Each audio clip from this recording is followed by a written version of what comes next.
Assalamualaikum warahmatullahi wabarakatuh. Halo semuanya, perkenalkan nama aku Elena Pradita. Aku dari program studi pendidikan agama Islam semester 4 kelas P1. Nah, video kali ini adalah video tugas akhir dari mata kuliah studi naskah pendidikan agama Islam. Nah, di video kali ini aku akan menjelaskan kembali isi dari kitab Adabul Alim wa Muta'alim karya Imam Syekh Muhammad Hasyim Asy'ari. Nah, kalau di video sebelumnya aku membahas tentang bab pertama atau babul awal, di video kali ini aku akan membahas tentang bab ketujuh atau bab sabi, yaitu adalah judulnya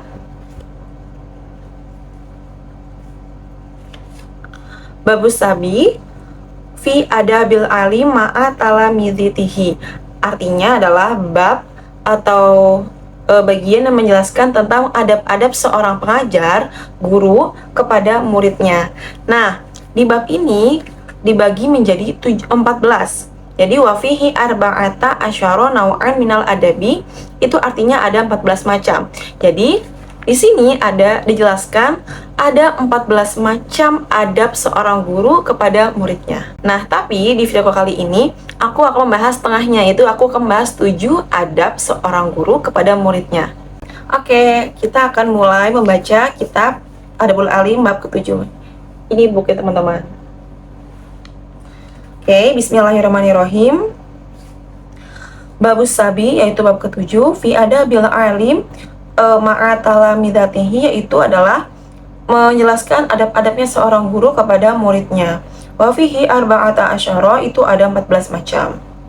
Al-awalu, yang pertama, ayaksida, jadi hendaknya si guru itu berniat sebelum mengajar, bita'alimihim, dalam pengajarannya, wa tahdibihim, ketika mendidik murid-muridnya, wajhullah, itu karena Allah, wa nashrul ilmi, dan dengan niat untuk membagi ilmu, wa ihya asyara'i, dan dengan niat menghidupkan syariat, wa dawama zuhurul haqi, dan dengan niat untuk melestarikan hal-hal yang baik, wa humulal batil, dan dengan niat juga melemahkan atau membuang hal-hal yang buruk, wa dawama khairul umati, dan dengan niat melestarikan umat, bikas roti ulama iha, dengan menciptakan banyaknya ulama, wa ikhtina masawabihim, dan dengan meraih pahalanya dari si murid tersebut, wa tahsila sawaba man yang tahi, dan akhirnya itu mendapat pahala dari orang-orang yang telah diajarinya, mimbardihin, dari sebagian murid-muridnya, wa barokatu doaihim, dan berkah doanya si murid lahu kepada si pengajar, wa tarahamuhum, dan mendoakan rahmat si murid ini alaihi kepada si pengajar.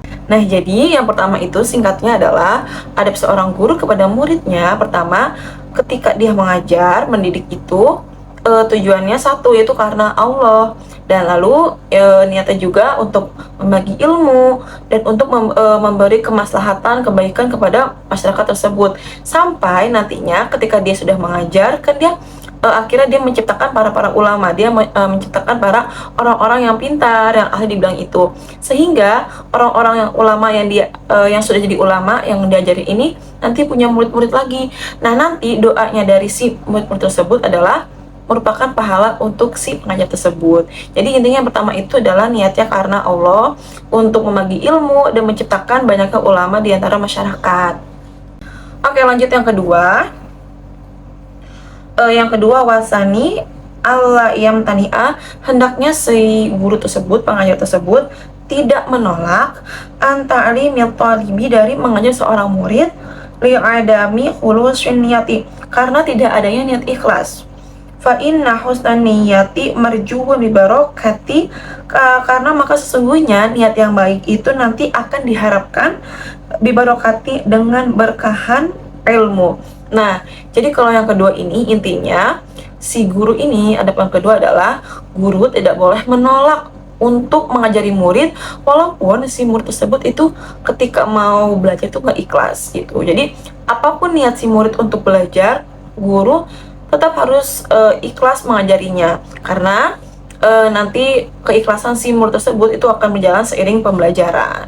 Jadi intinya yang kedua, guru tidak boleh menolak murid ketika mengajar. Wasalisu, adapun yang ketiga, ayyuhibbah, hendaknya si orang guru itu mencintai, menyayangi, litalibihi, kepada muridnya, ma yuhibbu li nafsihi, terhadap sesuatu yang si alim tersebut suka pada dirinya, kama waroda fil hadisi, sebagaimana yang telah dijelaskan dalam hadis, wayak orohu lahu, dan hendaknya juga guru itu bisa membenci seorang murid itu, ma yakrohu linafsihi, terhadap sesuatu yang membenci si alim terhadap diri sendiri, wa yu'amilahu, dan memperlakukan si alim terhadap si muridnya, bima, dengan sesuatu, yu'amiluhu bihi a'azza auladihi, dengan sesuatu ketika atau ia memperlakukan si pengajar tersebut kepada muridnya yang paling disayangnya, minal hunuwi, dari perhatian, wa syafaqati, dan belas kasih, alaihi, atasnya si murid, wal ihsani, dan berbuat baik, ilaihi, kepada si murid, wasabari, dan sabar, ala jafahi, atas kenakalannya si murid, wa ala ma waqa'a minhu, dan atas sesuatu yang terjadi minhu, kepada dari si murid, min naqasrin, dari kekurangan, la yakadu yakhlu al insanu anhu, yang tidak dekat dari sifat manusia, wasu'i adabin, dan buruk tata krama. Oke, jadi kalau yang ketiga adalah adabnya seorang guru kepada murid itu adalah guru itu hendaknya menyayangi, mencintai murid-muridnya seperti ketika dia sedang mencintai diri sendiri. Dan juga sebaliknya, guru boleh membenci murid ketika dia pun melakukan hal-hal yang dia benci kepada diri sendiri. Karena intinya jadi guru itu harus mencintai muridnya seperti dia suka sama diri sendiri gitu. Dan hendaknya guru juga bisa dan harus memperlakukan muridnya dengan perlakuan yang sama dengan murid yang disayangi. Jadi tidak ada perbedaan di antara semua murid, harus sama semuanya. Dan juga gurunya harus mempunyai rasa perhatian, kasih sayang, dan berbuat baik kepadanya. Lalu juga guru harus sabar. Di sini kan dijelaskan wasabari ala jafahu, dan guru tuh harus sabar atas kenakalan si murid. Juga wa ala waqa'a minhu min naqsin, dan juga atas kekurangan si murid, karena sifat kekurangan itu nggak jauh dari manusia. Intinya yang ketiga itu guru harus menyayangi si murid seperti seolah-olah dia mencintai diri sendiri, dan kebalikannya. Dan juga guru harus sabar, harus punya rasa perhatian, kasih sayang kepada si murid walaupun dia nakal. Oke, sekarang yang keempat, warobi'u, yang keempat, ayam saha, hendaknya si pengajar itu bermurah hati lahu, kepada si thalib, bisuhu latil ilqoi, dengan cara menyampaikan yang mudah, fita alimihi, dalam pembelajarannya, wa husni talaffuzi, dan bagusnya pelafalan, fi tafhimihi, dalam memahamkan si murid, la siyama, apalagi izakana ahlan, ada seorang murid yang ahli, lidzalika, pada hal itu, li husni adabihi, karena bagusnya adab, wa jawdati talabihi, dan bagusnya cari ilmu, wa hirsihi ala dhabati al-fawaidi, dan semangatnya si murid itu atas mengumpulkan faidah-faidah, wa hifzi an-nawadiri, dan menghafalkan masalah-masalah yang langka. Wala yadahiru, dan tidak boleh si guru itu menyembunyikan anhu, dari si murid, min anwa'il ulum, dari berbagai ilmu, kepada sesuatu, yas'aluhu, dan menanyakan si murid kepada si guru, wa huwa ahlun, padahal si guru itu tahu atau ahli, lahu, kepada si ilmu, di anadzalika, karena sesungguhnya tadi menyembunyikan ilmu itu adalah rubbama yuhaishu al-sadara, terkadang bisa membuat hati kita jadi resah, wa yunafiru al-qalba, dan membuat hati menjadi kesal, wa yuwarithu al-wahsyata, dan membuat hati menjadi gelisah. Nah, jadi yang keempat, adab seorang guru kepada murid itu adalah kita harus bermurah hati kepada murid dengan cara ketika kita menyampaikan ilmu di kelas atau dalam suatu majelis ilmu, kita harus menggunakan pelafalan yang bagus dan juga cara pemahaman yang mudah agar si anak-anak murid tersebut gampang atau mudah untuk memahami ilmu yang kita sampaikan. Jangan mempersulit bahasa kita gitu. Kita harus menyesuaikan. Kalau anak umur segini, ya berarti cara nyampainya begini. Kalau udah dewasa, cara penyampaiannya biasa agak-agak lebih sulit gitu. Jadi harus disesuaikan. Jangan anak-anak kecil kita pakai bahasa yang dewasa. Itu karena membuat anak tidak mudah mengerti. Lalu selanjutnya disampaikan guru tidak boleh menyembunyikan ilmu kepada muridnya. Jadi ketika si murid bertanya dan kita tahu jawabannya karena kita ahli, kita tidak boleh menyembunyikan jawabannya karena itu bisa membuat hati si murid menjadi kesal, gelisah karena nggak tahu jawabannya, padahal kita tahu jawabannya. Jadi intinya yang keempat adalah kita harus memakai bahasa yang mudah dimengerti, pelafalan yang bagus, dan juga tidak boleh menyembunyikan ilmu yang kita tahu kepada murid-murid kita. Oke, sekarang yang kelima, wal khamisu, adapun yang kelima, ayah riso, hendaklah seorang guru itu semangat ala ta'limihi ketika dalam pembelajarannya, wa tafhimihi, dan memahamkan si murid, bibazli ajudihi, dengan mencurahkan kekuatannya, wa takribil makna, dan memudahkan maknanya, min ghairi iktsarin, tanpa memperpanjang, layah tamiluhu, yang sehingga tidak mampu si murid itu adhnuhu, pemikirannya, au bastin, atau melebar, la yutbituhu, yang tidak bisa membatasi atau menjangkau si murid tersebut, hifzu, kepada hafalannya. Oke, jadi intinya yang kelima ini adab seorang guru kepada murid adalah ketika dalam pembelajaran, guru itu hendaknya mencurahkan semua kekuatannya dalam mengajar.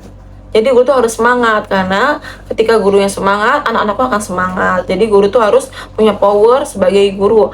Lalu juga disarankan ketika kita mengajar, kita harus menggunakan bahasa atau kalimat yang sangat mudah dipahami si murid. Jadi jangan bertele-tele, jangan pembahasan kemana-mana. Jadi to the point, singkat, padat, dan jelas, sehingga murid itu gampang untuk paham apa yang kita sampaikan gitu. Karena ketika kita ngomongnya kemana-mana, anak-anak itu akan bingung. Jadi intinya yang kelima adalah pertama, guru harus punya semangat yang bagus, dan guru harus punya kalimat atau bahasa yang lebih mudah dipahami oleh si murid. Oke, lanjut selanjutnya, wasarisu, adapun yang keenam, ayat lubah, hendaknya si pengajar itu meminta minatolabi kepada si murid-murid fi ba'dil awqati, dalam sebagian waktunya, i'adatal al-mahfuzati, terhadap mengulangi beberapa hafalan, wayamtahina, dan menguji si pengajar itu dobatohum, terhadap kekuatan hafalannya si murid. 5. Pada sesuatu qaddama, yang menyuguhkan siapa si murid lahum, kepada si murid, minal qawaidi, dan dari beberapa kaidah, al muhimmati, yang penting, wal masaili, dan masalah-masalah, al gharibati, yang aneh, wa yahtabiruhum, dan menguji si pengajar kepada si murid, bimasailah, dengan masalah-masalah, yubna atau tubna, yang dibangun apa masail ala asli, atas kaidah asal, qarrarahu, yang telah menetapkan siapa si pengajar kepada si asal, au dalil, atau dalil, dzakarahu, yang telah disebutkan kepada si dalil tersebut. Jadi yang keenam itu intinya adalah guru selain sebagai penyampaikan ilmu, guru juga harus membuat evaluasi kepada si murid-murid. Dengan apa? Yaitu dengan menguji kembali apa yang telah dihafal si murid, apa yang telah dipahami oleh si murid. Itu dengan mengetes kembali hafalan sampai mana, hafalannya sekuat apa, lalu juga membuat soal-soal atau ujian pertanyaan yang menggali pemahaman si murid tersebut. Itu dengan menghubungkan dengan hal-hal dalil-dalil yang telah diajarkan dari guru kepada si murid tersebut.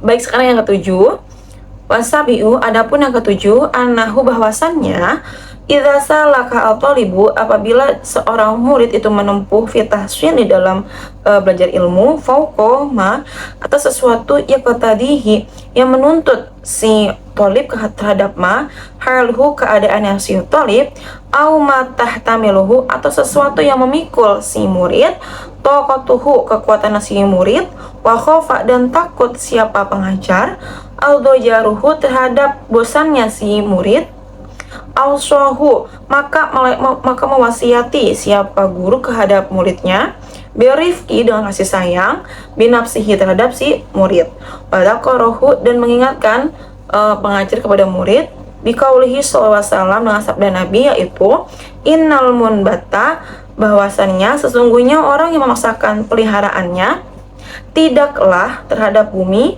kotoa menempuh siapa al-munbat wala zohron, dan tidak terhadap punggung abeko menetap siapa al-munbat. Nah, jadi yang ketujuh itu adab seorang guru terhadap murid adalah ketika kita kan sebagai guru lalu melihat murid kita belajar tapi dalam batas yang tidak sewajarnya atau dia sangat merasa terbebani, kita sebagai guru tuh hendaknya menasihati dia dengan kalimat jangan terlalu dipaksakan dan mengingatkan atas hadis Nabi, yaitu innal munbata la ardon qata'a wala zuhran abqa. Jadi Nabi juga pernah bersabda, sesungguhnya orang-orang yang terlalu memaksakan tidak dapat menempuh perjalanan dan tidak pula mampu mempertahankan hidup hewan tunggangannya. Jadi intinya yang ketujuh, kita harus memberi